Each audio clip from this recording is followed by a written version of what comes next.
ছাত্রীরা, তোমাদের সঙ্গে যেটা আমি আজকে আলোচনা করব সেটা হচ্ছে যে পরবর্তী যে চ্যাপ্টারটা রয়েছে সেইটা, অর্থাৎ আমরা যেটা অ্যানুয়ালের সিলেবাস হিসাবে রেখে দিই সাধারণত, তো সেই চ্যাপ্টারটা আমি আজকে তোমাদের সঙ্গে আলোচনা করব। ঠিক আছে?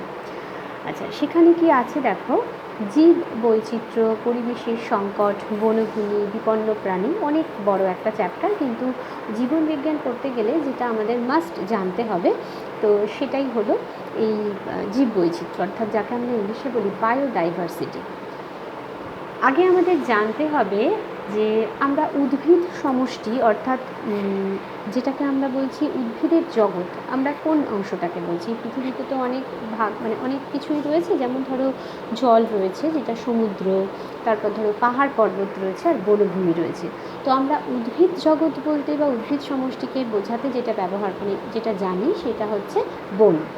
তো আমরা সেই বনভূমি নিয়েই আলোচনাটা ফার্স্টে স্টার্ট করব। তো দেখো, এই যে বনভূমি রয়েছে পৃথিবীতে বনভূমির তো অনেকটাই, 1/3 বনভূমি। তো সেই বিশাল বনভূমি যদি না থাকতো তাহলে আমাদের পরিবেশের সমূহ ক্ষতি হতো, সেটা আমরা ছোটো থেকেই পড়ে এসেছি।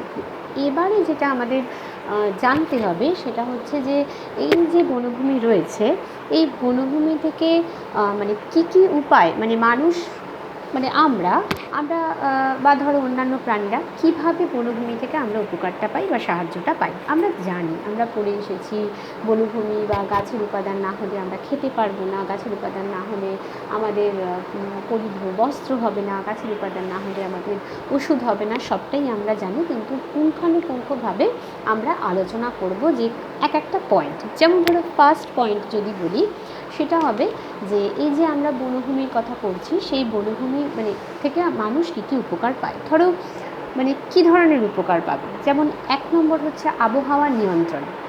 তো কিভাবে বন এই আবহাওয়া নিয়ন্ত্রণের ভূমিকা পালন করে? বনভূমি না থাকলে আমরা এই ঋতু বৈচিত্র্য বুঝতে পারতাম না। এবং আমরা জানি, ধরো যে অঞ্চলে, অর্থাৎ এই যে অঞ্চল বলবো না, এখন সমগ্র পৃথিবীতে বনভূমিটা কমে যাওয়ার ফলে কী হচ্ছে, পৃথিবীর তাপমাত্রা উত্তরোত্তর বৃদ্ধি পাচ্ছে, আমরা জানতে পেরে গেছি। তো বনভূমির কাজ হচ্ছে কি জানো, বাষ্পমোচন করে। তো গাছ পাতা থেকে বাষ্পমোচন করছে, এবং বাষ্পমোচনের ফলে কী হয়, আশেপাশের পরিবেশটা শীতল হয়। অবশ্যই অক্সিজেন কার্বন ডাই অক্সাইডের ভারসাম্য বজায় থাকে এবং পরিবেশটা শীতল হয়। ফলে বনভূমি না থাকলে আবহাওয়া নিয়ন্ত্রণ হচ্ছে না, এবং যখন তখন দেখা যাচ্ছে যে যখন বৃষ্টি হওয়ার নয় তখন বৃষ্টি হচ্ছে, যখন প্রচণ্ড মানে গরমকালে গরম হচ্ছে, তাপমাত্রা বোধ হচ্ছে, কিন্তু এতটাই তাপমাত্রা আসছে যে আমরা সেটা সহ্য করতে পারছি না, আমাদের সহ্য সীমার বাইরে চলে যাচ্ছে। ফলে বিপন্ন হচ্ছে প্রজাতি, অসুস্থ হয়ে পড়ছি আমরা, এটা একটা ব্যাপার। তো এবার এটা একটা কাজ। আচ্ছা, পৃথিবী পৃষ্ঠের তাপমাত্রা এবং জলচক্র নিয়ন্ত্রণ, এটা তো আমি বলেই দিলাম যে বনভূমি না থাকলে পৃথিবীর তাপমাত্রা উত্তরোত্তর বৃদ্ধি পাবে। জলচক্র নিয়ন্ত্রণ কিভাবে? জলচক্র বলতে আমরা কী বুঝছি না, সূর্যের আলো, তার সেই আলোতে সমুদ্রের জল বা জলস্তরের জলটা বাষ্পীভূত হচ্ছে, সেই বাষ্পীভূত হয়ে মেঘ হয়ে ওপরে চলে যাচ্ছে, এবং সেই মেঘটা যখন আর ভারী জল ধরে রাখতে পারছে না, তখন আবার সেটা বৃষ্টিরূপে আবার পৃথিবীতে ফিরে আসছে। তো এই জলচক্রটা কিন্তু নিয়ন্ত্রিত হবে না। মনে করো যদি তাপমাত্রা উত্তরোত্তর বৃদ্ধি পেতে থাকে, তাপমাত্রা উত্তরোত্তর বৃদ্ধি পেলে এবং তাপমাত্রার মধ্যে যদি হিউমিডিটি না থাকে, অর্থাৎ বাতাসে যদি পর্যাপ্ত জলীয় বাষ্প না থাকে, তখন কিন্তু দেখা যাবে যে বৃষ্টি হবে না, অর্থাৎ সেটা আসছে না, অর্থাৎ মেঘের মধ্যে ভারী জলকণা থাকতে হবে, সেই ভারী জলকণা জমছে না। তো যার ফলে দেখা যাচ্ছে যে জলচক্র নিয়ন্ত্রিত হচ্ছে না। এটা একটা পয়েন্ট, যে কীভাবে আমরা উপকার পাচ্ছি। বন্য জীবজন্তুর আশ্রয়স্থল, আমরা যে জীবজন্তুকে আমরা সাধারণত বাইরে দেখতে পাই, যেমন ধরো কুকুর বিড়াল, পথে ঘাটে আমরা দেখতেই পাই, অনেকে কুকুর বিড়াল পুষেও থাকে, বা পাখি বলো অনেকে পুষে থাকে। সেগুলো বাদ দিয়ে আমরা যদি বাকি যে বিরাট জীবজন্তুর যে জগৎ আছে সেটা যদি বলি, তারা বেশিরভাগই কিন্তু থাকছে বনে। এখন যদি সেই বনটা কেটে দেওয়া হয়, বন জঙ্গল পরিষ্কার করে দেওয়া হয়, মানে সরিয়ে ফেলা হয়, তাহলে তো তারা বেঁচে থাকতে পারবে না, এবং তারা আসতেও পারবে না। তো ফলে কি হচ্ছে, তাদের খাদ্য, তাদের বাসস্থান, তাদের প্রজনন সবই ব্যাহত হচ্ছে। এটা কিন্তু একটা বিরাট পার্ট। বন্যা নিয়ন্ত্রণ এবং মাটির ক্ষয়রোধ, তোমরা পড়ে এসেছো যে বনের যে গাছপালা রয়েছে সেই গাছপালা যত ভালোভাবে থাকবে তারা কী করে, গাছের শিকড় মাটির মধ্যে বেশিরভাগ প্রথিত হয়, মাটির মধ্যে মানে যেটাকে বলা হয় গেঁথে থাকে, তারা কী করে মাটিটাকে শক্ত করে ধরে রাখে। এবং মাটি শক্ত করে ধরে রাখার জন্য দেখা যায় মানে মাটির ক্ষয়, ভূমিক্ষয় রোধ করে এবং বন্যা পরিস্থিতি নিয়ন্ত্রণ করে। অবশ্যই বন্যা পরিস্থিতি নিয়ন্ত্রণ করবে। গাছ যদি থাকে তাহলে গাছ কী করবে, অতিরিক্ত জলটাকে শোষণ করে নেওয়ার তার ক্ষমতা আছে। তো এবং শুধু তাই নয়, গাছের জন্য জলের স্তরের একটা মানে ইন্টার রিলেটেড মানে রয়েছে। কীরকম না, গাছ যদি না থাকে জলচক্র ঠিকভাবে হবে না, জলস্তরের সমস্যা হয়ে যাবে, তাপমাত্রা বৃদ্ধি পাবে, তখন দেখা যাবে কার্বন ডাই অক্সাইড বেড়ে যাচ্ছে, কার্বন ডাই অক্সাইড বেড়ে গেলে হিমবাহগুলো মানে গলে যাবে, তখন সেখান থেকে জল বেরিয়ে আসবে। মানে একটা জলরাশি যেখানে থাকার কথা, প্রতি বছর পৃথিবীতে জলরাশি স্তরটা বাড়তে থাকছে এবং সব ক্ষেত্রে গিয়ে দেখা যাচ্ছে যে বন্যা পরিস্থিতি আস্তে আস্তে বন্যা পরিস্থিতি হচ্ছে এবং সেটা নদীপথের গতিপথ ঘুরিয়ে দিচ্ছে, ভূমিক্ষয় হচ্ছে এবং অনেক কিছুই হচ্ছে। একাধারে বলতে গেলে অনেক কিছুই হয়, কিন্তু যদি ছোট ছোট করে ভেবে নাও, দেখো যে যদি গাছ যদি ভূমিক্ষয় রোধ করে, যদি এই যে দেখো যে গঙ্গাবক্ষে ভাঙন ধরেছে, এই নদীর পাড়ে ভাঙন ধরেছে, কেন? তার কারণ গাছ নেই। গাছের শিকড় মাটিতে গেঁথে থাকে বলে গাছের একটা প্রধান ভূমিকা হচ্ছে মাটির ক্ষয় রোধ করা। গাছ নেই, ফলে মাটি ভেঙে যাচ্ছে, ধস নামছে, ফলে কী হচ্ছে, নদী তো আরও এগিয়ে আসছে, নদী গ্রাস করছে সেই জায়গাগুলোকে। যখন নদীর জলস্তর বেড়ে যাচ্ছে সেই জায়গায় প্লাবিত হয়ে যাচ্ছে। এটাই হচ্ছে বন্যার পরিস্থিতি। সেটা কিন্তু মানে বন্য যে জগৎ বা যেটাকে আমরা বলছি বনভূমি, বন্যাকে নিয়ন্ত্রণ করতে পারছে। আমরা কিন্তু আগেই বলেছি যে ওষুধ, পরিধেয় বস্ত্র, আসবাবপত্র, খাবার দাবার যা কিছু সব কিছুর জন্যই কিন্তু বন্য জগতের ওপর কিন্তু নির্ভরশীল, অর্থাৎ বন্য স্তর যেটাকে আমরা বলি সেটা আছে। এবং ধরো যে সমস্ত গাছগুলো শুকিয়ে যাচ্ছে, যে গাছগুলো নষ্ট হয়ে যাচ্ছে, মরে যাচ্ছে, তাদের শুকনো ডাল, পালা, পাতা, কাণ্ড সবটাই আমরা জ্বালানি হিসেবে ব্যবহার করে নিচ্ছি, সেটাও একটা ব্যাপার। আর ধরো মানে এগুলো তো রয়েছে। এবং এবং তোমরা এটাও জানো, তোমরা ভূগোলে পড়ে এসেছো যে এই যে শুকিয়ে যাওয়া বা নষ্ট হয়ে যাওয়া গাছপালা দীর্ঘদিন মাটির নিচে রয়েছে এবং সেগুলো তো কাঠকয়লা হিসাবে ব্যবহৃত হচ্ছে, সেগুলোকেও টেনে তোলা হচ্ছে এবং ওষুধ তো আছে, ছেড়েই দাও। এবার আবহাওয়ার কিছু ভৌত উপাদান, সেই ভৌত উপাদানের ওপর বনের গঠন নির্ভর করে। সূর্যালোক একটা ভৌত উপাদান আবহাওয়ার। সূর্যালোকের তাপমাত্রা যদি ঠিকভাবে না পাওয়া যায় তাহলে বনভূমি তো খাদ্য তৈরি করতে পারবে না। অর্থাৎ গাছের পাতায় যে খাদ্যটা তৈরি হয় সেটা সূর্যালোকের উৎস থেকেই তৈরি হয়, সূর্যালোকের থেকে যে ফোটন কণা আসে সেটা নিয়েই তৈরি হয়, তোমরা জানো, হবে না। তাপমাত্রার একটা রেঞ্জ আছে। এই যে তোমরা সালোক সংশ্লেষের কথা পড়েছো, সালোক সংশ্লেষের যে ব্যাপারটা রয়েছে সেটা কিন্তু সূর্যের আলো যেমন রয়েছে তার একটা রেঞ্জ আছে, সেরকম তাপমাত্রারও রেঞ্জ আছে।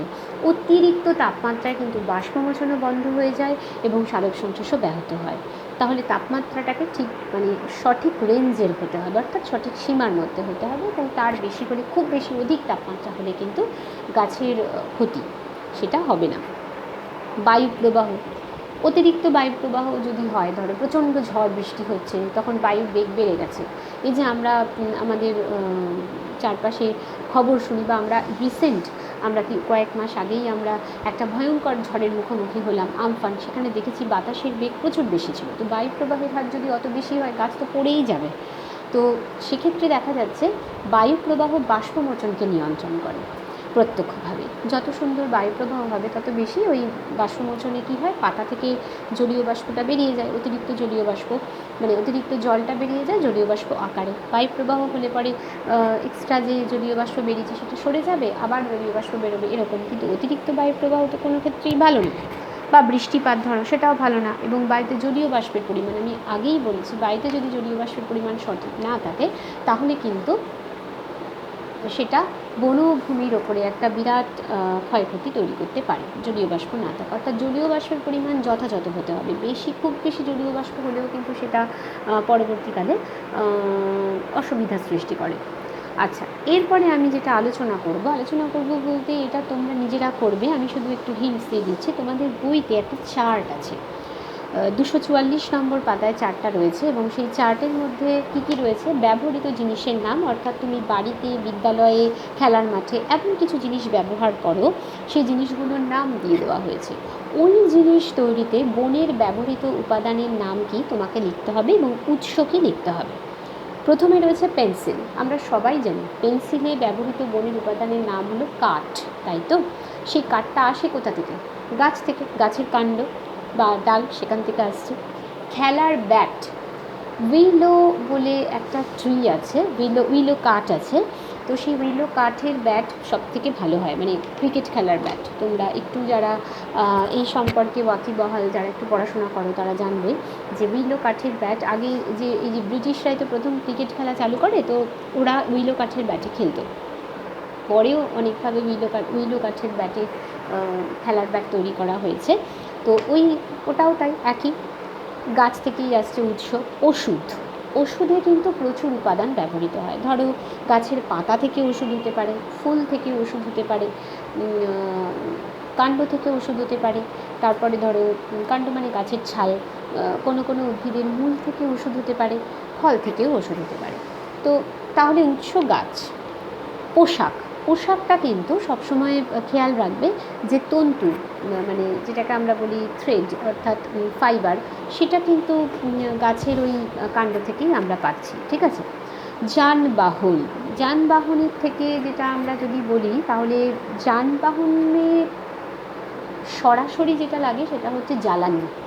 যানবাহন তৈরি করতে হয়তো আমরা খুব কম ব্যবহার করি, যেমন বাসের জানলা বা পাটাতন, এগুলো হয়তো কাঠে ব্যবহার করতে পারি, কিন্তু বেশি দরকার হচ্ছে জ্বালানি। তো জ্বালানিটা তো আমরা বলতেই পারি যে ভূগর্ভস্থ যেগুলো জ্বালানি, সেটা দীর্ঘদিন ধরে ওই মাটির নিচে গাছের যে অংশ সেগুলো রয়ে গিয়ে সেখানে যে জ্বালানিটা হলো সেটা প্রাকৃতিক জ্বালানি, সেটা ব্যবহার করতে পারি।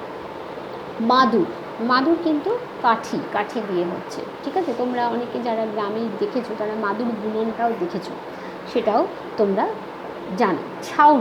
ছাউনি ম্যাক্সিমাম ম্যানগ্রোভ অরণ্যে এই ধরনের ছাউনি ব্যবহৃত হয়, আমাদের এখানেও হয়, খড় দিয়ে হয়। তো সেটাও এক ধরনের গাছ। কী গাছ? ধান গাছের যে মানে ধান চাষ হয়ে যাওয়ার ফলে গাছটাকে তো ফেলে দেওয়া হয়, সেটা শুকিয়ে যায়, সেই অংশটা যে স্টেমটা, সেই শুকনো অংশটা সেটা শুকিয়ে খড় তৈরি করা হচ্ছে, সেটা গবাদি পশুর খাদ্যও হচ্ছে, আবার জ্বালানি মানে হচ্ছে, আবার ছাউনিও হচ্ছে, খড়ের চাল যেটাকে বলা হয়। এছাড়া হোগলা, গোলপাতা এগুলো ছাউনি হিসাবে ব্যবহৃত হয় ম্যানগ্রোভ অরণ্যে। গাছ। এবার ধরো জ্বালানি তো আমি আগেই বলেছি যে কাঠ, কয়লা, গাছের পাতা, শুকনো কাণ্ড, ডাল এগুলো সবই জ্বালানি হিসেবে ব্যবহৃত হয়। তো এইবারে আমি যেটা বলবো সেটা হচ্ছে যে ধরো আবহাওয়ার পরিবর্তন হচ্ছে, আবহাওয়ার পরিবর্তনের জন্য বনে কিন্তু গাছপালা, তাদের সংখ্যা, তাদের প্রকারভেদ, মানে বিভিন্ন রকম এগুলো দেখা যাচ্ছে। কোনো অরণ্যে অনেক বৃষ্টি হয়, প্রচুর বৃষ্টি হয়, তো সেখানে যে গাছপালা থাকবে আমি ম্যানগ্রোভ অরণ্যে গিয়ে সেটা দেখতে পাবো না। আবার যে গাছপালাটা আমি ধরো এমন একটা জায়গা মানে যেটা চিরহরিৎ বৃক্ষ, সেখানে যা দেখতে পাচ্ছি সেটা আবার আমি গিয়ে আবার যেগুলো ধরো মানে পাহাড়ি অঞ্চল যেগুলো, মানে সেই কিছু ভাগ করা আছে, সেখানে গিয়েও আমি সেটা দেখতে পাবো না। মানে এটা আমাকে ভেবে নিতে হবে যে আবহাওয়ার পার্থক্য অনুযায়ী কিন্তু বনভূমি চেঞ্জ হচ্ছে, পরিবর্তিত হচ্ছে। আমরা সেই ধরনের বনভূমিতে কী ধরনের অ্যানিম্যাল বা মানে জন্তু বা গাছপালা পাওয়া যায় সেটা আমি মানে বলবো। ধরো এখানে বলছি সূচের মতো পাতাযুক্ত গাছের বন। সূচের মতো পাতা মানে পাতা আমরা সাধারণত দেখি এরকম চওড়া মাঝখানটা, আর সামনের দিকটা সূচালো, এবং সূচালো হয়ে অগ্রভাগটা আরও সূচালো হয়ে যাচ্ছে, যেমন পাইন গাছ যেখানে থাকবে, ওক গাছ যেখানে থাকবে, কালো ভালুক, চিতাবাঘ সেখানে থাকবে। তারপর ধরো, এবং সবথেকে বড় কথা, তো তোমরা যদি আরও কিছু খুঁজে পাও সূচালো মতো পাতাযুক্ত যে গাছের বন, সেখানে এই যে বইতে দেওয়া আছে এগুলো ছাড়াও আর কী কী থাকে সেটাও তোমরা কিন্তু এখানে লিখবে। পাতা ঝরা গাছের বন, যেটাকে আমরা বলি পর্ণমোচী বৃক্ষর অরণ্য। কিছু গাছ আছে যেগুলো একটা বিশেষ সময়ে পাতা ঝরিয়ে দেয়, ঠিক আছে? পর্ণমোচী বৃক্ষ, যেমন অর্জুন গাছ, সেগুন গাছ, আমলকি, পাতা ঝরা। সেখানে থাকবে বাঘ, হাতি, বাইসন, এগুলোকে লক্ষ্য করবে। হরিণও কিন্তু থাকবে, কারণ আমলকি বন যেখানে থাকে সেখানে হরিণকে বেশি দেখা যায়, হরিণ আমলকি খেতে ভালোবাসে। চির সবুজ গাছের বলে আমি একটু আগে বললাম, চিরহরিত বৃক্ষ মানে সারা বছরই তার পাতা ঘন সবুজ থাকে। জাম, বট, আম সেখানে থাকবে, বাঘ, হরিণ, ময়ূর এরা থাকবে। ময়ূর যেখানে থাকবে সাপ থাকবে। কাঁটাওয়ালা ঝোপঝাড় অর্থাৎ যে মানে যেখানে আর কি আমরা একটু কাঁটা জাতীয় জিনিস পাবো, যেমন ক্যাকটাস জাতীয় পাবো, বাবলা গাছে থাকবে। কী কী পাবো? চিংকারা পাবো, শিয়াল পাবো কাঁটা জাতীয় গাছের ওখানে। ঘাসের বন, ছোটো ছোটো ছোটো ছোটো ঘাসযুক্ত বন, যেমন ঘাস, হুগলা, শন, সেখানে আমরা কী পাবো? গন্ডার পাবো, জেব্রা পাবো, এই ধরনের প্রাণী পাবো। শ্বাসমূলযুক্ত গাছের বাগান, এখানে কিন্তু একটা ডিফারেন্ট স্পেশাল টাইপ আছে, অর্থাৎ দেখো শ্বাসমূল কিন্তু সব জায়গায় পাওয়া যায় না। একমাত্র ম্যানগ্রোভ জাতীয় অরণ্য অর্থাৎ সুন্দরবন অঞ্চলের যেখানে কর্দমাক্ত লবণাক্ত মৃত্তিকা, সেখানে গাছের মূলটা মাটি ভেদ করে নিচে নেমে গিয়েও অতিরিক্ত লবণ থাকায় আবার উঠে ওপর দিকে উঠেছে, এবং উপর দিকে ওঠার ফলে দেখা যাচ্ছে তো ওইটাকেই বলছে একটু সরু হয়ে উঠে গেল এবং মাথার কাছে ছিদ্র, সেটাকে বলছে শ্বাসছিদ্র। ওরা কী করছে? বাতাস থেকে সরাসরি জলীয় বাষ্প অক্সিজেন শোষণ করে নিচ্ছে। তো এই যে মূল, এটাকে বলা হচ্ছে শ্বাসমূল। তাহলে ম্যানগ্রোভ জাতীয় অরণ্য ছাড়া শ্বাসমূলকে দেখা যাবে না, এবং এটাকে বাদাবন বলা হচ্ছে। কী কী থাকবে? সুন্দরী, গরান, গেওয়া এরা এখানে থাকবে, এবং এখানে আমরা সাধারণত বাঘ তো দেখবই। খাঁড়ির কুমির, খাঁড়ি আছে, সেই খাঁড়ির কুমির পাবো এবং ভোঁদর পাবো, অর্থাৎ সুন্দরবন অঞ্চলে যে ধরনের প্রাণী পাওয়া যায়। বা তোমরা সেখানে চিংড়ির কথা লিখবে, ওখানে তো চিংড়িও আছে। তো এগুলো তোমাদের একটু পড়তে হবে, তোমরা লিখে লিখে একটু পড়বে। এরপর আমি যেটা বলবো সেটা হচ্ছে কিছু প্রাণীর ছবি তোমাদের দেওয়া আছে বইতে, আর তালিকা দেওয়া আছে, প্রচুর তালিকা দেওয়া আছে। তোমাদের বলেছে সেই তালিকাটা পড়তে, মানে ধরো এমনভাবে তালিকাটা করা, কিছু গাছের নাম দেওয়া আছে, কিছু তৃণভোজী প্রাণীর নাম দেওয়া আছে, যেমন যারা শুধু ঘাস বা গাছই খেয়ে বাঁচতে পারে। দেখতে হবে তারা ছোট গাছ খায় না বড় গাছ খায়, মানে বড় গাছের জঙ্গলে থাকে। আর কিছু মাংসাশী প্রাণী আছে। তো তোমাদের কি করতে হবে? একটা খাদ্য শৃঙ্খল তৈরি করতে হবে। তো প্রথমে আমি বলে দিই, খাদ্য শৃঙ্খল তৈরি করতে গেলে প্রথমে একটা মানে টেকনিক জানতে হয়। অর্থাৎ অ্যাকচুয়ালি খাদ্য শৃঙ্খলটা কী? উদ্ভিদ এবং প্রাণীকে নিয়ে একটা যে শৃঙ্খল তৈরি হয় চেন সিস্টেমে, অর্থাৎ উদ্ভিদ খাদ্য তৈরি করছে, সেই উদ্ভিদকে কোনো একটা প্রাণী খাচ্ছে, সেই প্রাণীকে আর একটা প্রাণী খাচ্ছে, সেই প্রাণীকে আরেকটা প্রাণী খাচ্ছে। তো এইভাবে যে চেন সিস্টেম হচ্ছে সেটাকে বলা হচ্ছে খাদ্য শৃঙ্খল। এবং এই উদ্ভিদ এবং প্রাণী সবারই একটা কমন সোর্স থাকে, এনার্জি সোর্স থাকে, সেটা হচ্ছে সূর্যালোক। এখানে কিন্তু কোথাও সূর্যালোকের কথা বলা নেই, কিন্তু খাদ্য শৃঙ্খল তৈরি করতে গেলে তোমাদের মেন সোর্স মানে মূল যে উৎস, শক্তির উৎস তোমাদের ধরেই নিতে হবে, সেটা হচ্ছে সূর্য। সূর্য হচ্ছে সমস্ত শক্তির উৎস। এরপর সূর্য থেকে ডাইরেক্ট মানে সূর্যের আলোকে ডাইরেক্ট কারা কাজে লাগাতে পারে? উদ্ভিদ। অর্থাৎ সূর্যের আলোকে উদ্ভিদ নিয়ে খাদ্য তৈরি করবে। তাহলে উদ্ভিদ হলো উৎপাদক, সে উৎপাদন করছে। উদ্ভিদকে যারা খাদ্য হিসেবে গ্রহণ করছে সেই প্রাণী আসবে। যেমন ধরো আমি একটা তোমাদের জন্য একটা কি দুটো খাদ্য শৃঙ্খল তৈরি করেছি, ভালো করে দেখে নাও। যে খাদ্য শৃঙ্খলে আমি প্রথমে রেখেছি আম গাছকে। আম গাছ, প্রথমে আমি আম গাছ রেখেছি ঠিক কথা, কিন্তু তোমরা সূর্যের আলোর কথা ভুলে যাবে না, সূর্য হচ্ছে সমস্ত শক্তির উৎস। তাহলে আম গাছ ও কি না, ও হচ্ছে উৎপাদক। দেখো আমি উপরে লিখেছি উৎপাদক, কারণ সূর্যের আলোকে ব্যবহার করে আম গাছ মানে যে কোনো গাছ খাদ্য তৈরি করতে পারে। কিন্তু আমি এখানে শৃঙ্খলটা শুরু করেছি আম নির্দিষ্ট একটা গাছ নিয়ে। আম বাগানে বাঘ থাকতেই পারে, ঠিক আছে, বা হরিণও থাকতে পারে। আচ্ছা, বাঘের কথা পরে আসবো, হরিণ থাকবে, হনুমান থাকবে। আমরা আম গাছ যেখানে দেখি প্রথমে আমরা হরিণ বা হনুমান প্রচুর এই ধরনের প্রাণী দেখি। কেন আমি হনুমান বা হরিণ দেখেছি জানো? কারণ এরা তৃণভোজী প্রাণী, এরা সরাসরি গাছের পাতা গাছের ফলকে খাদ্য হিসেবে গ্রহণ করে, তাই জন্য এরা তৃণভোজী প্রাণী বলে এদেরকে আমি এখানে লিখেছি হনুমান বা হরিণ। এদেরকে খাদ্য হিসেবে গ্রহণ করছে বাঘ, সিংহ, এরা হচ্ছে মাংসাশী প্রাণী। আবার বাঘকে খাদ্য হিসেবে গ্রহণ করছে ঈগল।